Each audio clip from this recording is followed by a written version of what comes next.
Assalomu alaykum, hurmatli kanal kuzatuvchilari.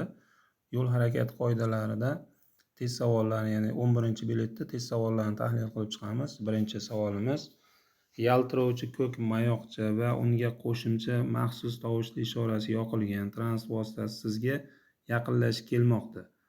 Siz shunday transport vositasiga qarshi deyapti, ya'ni qarama-qarshi harakatlanayotgan bo'lsangiz nima qilishingiz lozim? Ya'ni bunday holatda mayoqcha ishorasi yoqilgan transport vositasiga xalaqit bermasdan yo'l chetida harakatlanish. Effektiv javob to'g'ri. Ko'rsatilgan belgi ostidagi qo'shimcha axborot belgisi qanday maqsadda o'rnatilgan? Demak, ushbu qo'shimcha axborot belgimiz Davlat yo'l harakati xavfsizligi xizmati tomonidan harakat jarayoni foto va video kuzatuvga olingan yo'l qismini bildiradi. Yo'naltirgichlar bilan ko'rsatilgan yo'nalishlarning qaysi biridan harakat qilish mumkin? Bunda ushbu holatda faqat to'g'riga harakatlanishga ruxsat etadi. Ya'ni bu yerda sidirg'a chiziq tomonidan kesib o'tish mumkin emas. Shuning uchun ruxsat beriladi faqat to'g'riga. Transport vositalari chorrahani quyidagi tartibda kesib o'tadilar. Bu yerda asosiy yo'l belgisini ostidagi qo'shimcha axborot belgisi, ya'ni 713 raqamli belgi.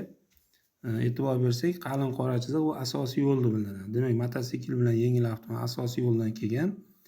Demak, bunday holatda asosiy yo'ldagilar o'ng qo'l qoidasiga amal qilishadi. Ya'ni yengil avtomobilga nisbatan mototsikl o'ng tomonda turadi. Shuning uchun birinchi bo'lib mototsikl yuradi, ikkinchi bo'lib avtomobil va oxirgi bo'lib tramvay haydovchisi harakatlanadi. Chorrahani ikkinchi bo'lib kesib o'tadi. Bu yerda tartibga solinmagan chorraha, ya'ni o'ng qo'l qoidasiga amal qilinadi. Ushbu holatda yashil avtomobil o'ng qo'li bo'sh. Shuning uchun yashil avtomobil birinchi bo'lib harakatlanadi. Ro'paraga qizil avtomobil yo'l berish shart emas, chunki qizil avtomobil chapga burilish ishorasi yoqqan. Agar qizil avtomobil to'g'riga yoki o'ngga yursa, chorrahaga chiqib yo'l berish kerak. Lekin hozirgi holatda yashil avtomobil chapga birinchi bo'lib buriladi, ikkinchi bo'lib ko'k avtomobil harakatlanadi. Yo'lning yoritilmagan qismlarida qorong'u vaqtda to'xtaganda gabarit chiroqlari nosoz bo'lsa, demak, ushbu holatda transport vositasi yo'ldan tashqariga chiqarish, agar buning iloji bo'lmasa, mazkur qoidalar talablariga binoan uni belgilash.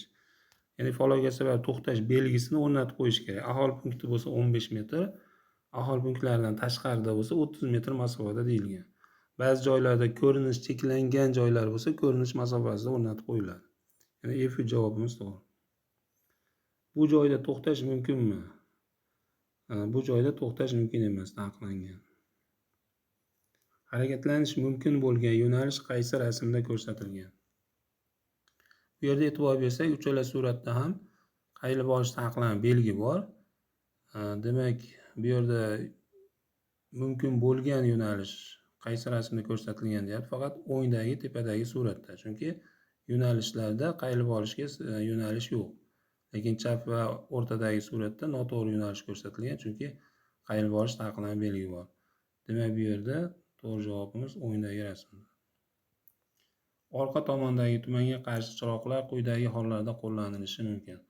Tumanga qarshi orqa chiroqlar faqat yetarli ko'rinmaydigan sharoitdagina ruxsat etiladi. Qo'shaloq shinalar orasiga begona jismlar tiqilib qolganda transport vositasidan foydalanishga ruxsat etiladimi? Taqiqlanadi. Sariq avtobusning haydovchisiga chorrahaga chiqishga ruxsat etiladimi? E'tibor bersak, chorrahada tirbandlik bor. Shuning uchun sariq avtomobilga chorrahaga chiqish mumkin emas. Agar chorrahaga chiqadigan bo'lsa, o'ng va chap tomonda yo'lni to'sib qo'yadi. Keyin hamma tomondan tirbandlik bo'lib, ya'ni harakat jadalligi intensivi pasayib ketadi. Demak, sariq avtobusni haydovchi chorrahaga chiqishga ruxsat etiladimi? Taqiqlanadi. Ruxsat etilgan harakat yo'nalishini ko'rsating. Bu yerda e'tibor bersak, ushbu buyuruvchi harakat to'g'riga deyapti. Bunday holatda yondoshuvlarda ushbu belgida to'g'riga o'ngga ruxsat etiladi, chapga ruxsat etilmaydi.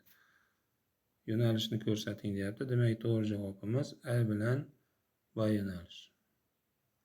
Qaysi belgi faqat oyning juft kunlarida to'xtab turishni taqiqlanishini anglatadi? Oyning juft kunlari deyapti. Bu yerda 5-belgimiz. Oyning juft kunlarida to'xtab turishni taqiqlaydi. Bu yo'l belgisi deyapti. Demak, bu eng kam tezlik belgi buyuruvchi belgilarda.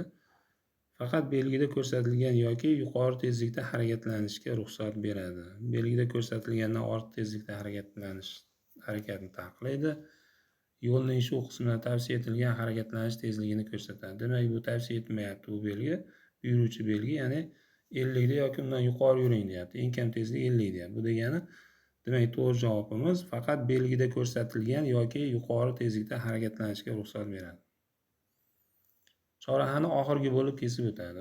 Bu yerda teng ahamiyatga ega bo'lgan chorraha o'ng qo'l qoidasi. Demak, yashil avtomobil o'ng qo'li bo'sh, birinchi yashil avtomobil harakatlanadi, ikkinchi ko'k avtomobil. Demak, oxirgi bo'lib qizil avtomobil harakatlanadi. Haydovchi ko'zi qamashgan taqdirda quyidagilarni bajarishi shart. Demak, haydovchining ko'zi qamash qolsa, avariya xavf-xatar ishoralarini yoqishi va harakat bo'lagini o'zgartirmagan holda tezlikni kamaytirish va to'xtash. To'xtash yo'li deb nimaga aytiladi? Xavfning haydovchiga ma'lum bo'lgan paytdan tormozlash boshlanguncha avtomobilda o'tilgan masofa. Bu noto'g'ri. Avtomobilda xavfning haydovchiga ma'lum bo'lgan paytidan boshlab to'la to'xtashga qadar o'tilgan masofa. Ya'ni F2 javobimiz to'g'ri. Ya'ni haydovchiga xavf ma'lum bo'lib, to'la to'xtaguncha bosib o'tilgan yo'l. Transport vositalarida sun'iy yoritilgan tunnelda harakatlanayotganda qanday yoritish asboblari yoqilishi kerak? Demak, shu holatda uzoqni yoki yaqinni yorituvchi fara chiroqlari. Avtomobilda tibbiyot hujjati qayerda saqlash lozim? Demak, tayyorlovchi korxona tomonidan belgilangan joylarda berk holatda. Yuk tirkamasida odam tashishga ruxsat etiladimi? Tirkamada mutlaqo odam tashish mumkin emas. Unda faqat yuk tashiladi. Demak, odam tashish mumkin emas, taqiqlanadi.